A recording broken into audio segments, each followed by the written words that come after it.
যে আমরা ইসলামী আন্দোলন বাংলাদেশ, আমরা চাই এই দেশের ভিতরে ৯২% জনের মতো মুসলমান বসবাস করে।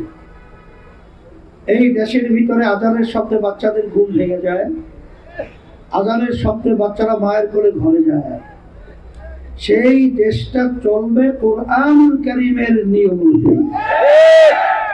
কিন্তু আমরা দেখেছি ৫৪ বছর দেশ চলছে স্বাধীনতার পরে, যে নীতি আদর্শ অনুযায়ী যারা দেশ পরিচালনা করেছিল, এদের পরিচালনায় দেশটা একবার দুইবার নয়, ৫ বার দুর্নীতির দিক থেকে, চোরের দিক থেকে এরা আমাদের দেশকে কলঙ্কিত করেছে, আমাদেরকে অপমান করেছে।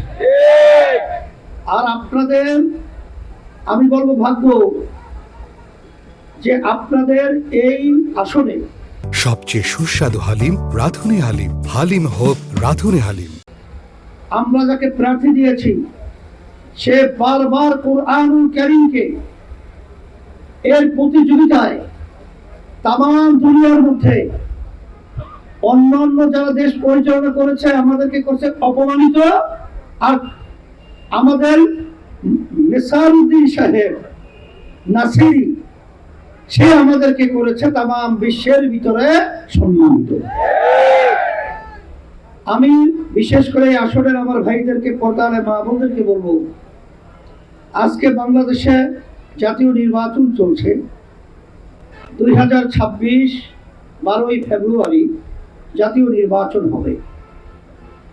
যারা বিশেষ করে প্রতিদ্বন্দ্বিতায় আছে, আপনারা জানেন এর ভিতরে বিশেষ করে বিএনপির সাথে যারা জোটবদ্ধ হয়ে নির্বাচন করছে, আর জামাতের নেতৃত্বে যারা নাকি জোটবদ্ধ হয়ে নির্বাচন করছে, তারা কিন্তু আমাদের সামনে পরিষ্কারভাবে আজকে পরিষ্কার করেছে যে তারা কোরআনুল কারীম অনুযায়ী, ইসলাম অনুযায়ী তারা দেশ পরিচালনা করবে না।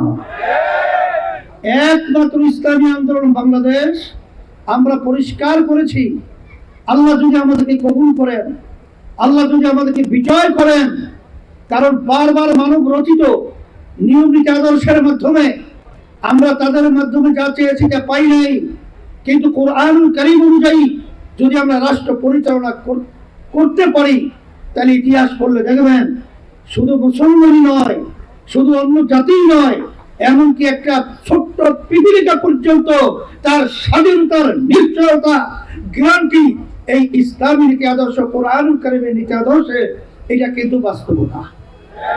সেই হিসাবে আমি বলবো, আমরা কিন্তু সমঝোতায় চলছিলাম। আমাদের সাথে প্রথম 5 দল ইসলামের দল, আপনার কওমি খল্লা সহ শহীদ হারার ছিল, আমরা একত্রে চলছিলাম একটা বাক্স দেওয়ার জন্য ইসলামের পক্ষে।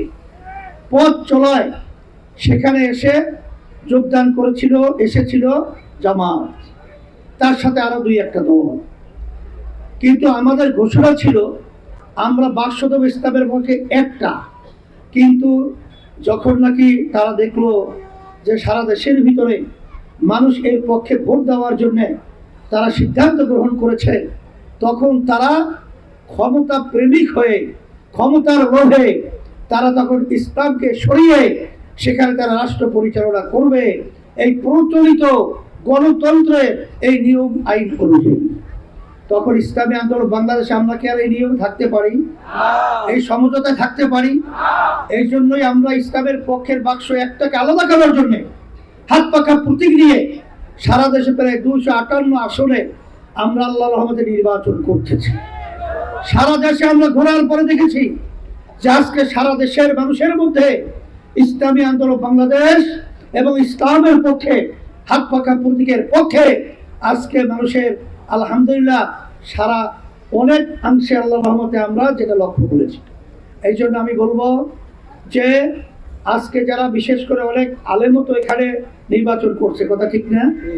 কিন্তু ক্ষমতায় যাওয়ার জন্য মানুষ যে এত নিচে নামতে পারে এটা কিন্তু কোনোদিন আমরা চিন্তাও করতে পারি না। আমরা ধিক্কার জানাই, আমরা আশ্চর্য হয়েছি যে আজকে আমাদের গায়রাত পর্যন্ত আমরা ধ্বংস করেছি। এটা হতে পারে না, এটা হতে দেওয়া যায় না। এই জন্য আমি বলবো যে আপনাদের এই আসরে যদি আমাদের নাসিরি ভাইকে যদি আপনারা বিজয় করতে পারেন, আমাদের আবরার সহ বিভিন্ন আলোচকরা, আমাদের হেদায়েতুল আজিদের সহ আমাদের ওই আরো ওলামায়ে কেরামরা সহ যে আলোচনা রেখেছে, আমি আপনাদের কাছে বলছি যে আপনাদেরকে অত উন্নয়নের কথাই বলতে পারবো না, তবে যদি আজকে নাসিরি এখান থেকে বিজয় হয় হাত পাকা প্রতীকে, আপনাদের প্রতিটা মানুষের মুখে আল্লাহর রহমতে হাসি ফুটবে ইনশাআল্লাহ। এই আশাবাদ ব্যক্ত করে কি হবে তা জানি না, নাসিরি বিজয় হবে কি তা জানি না।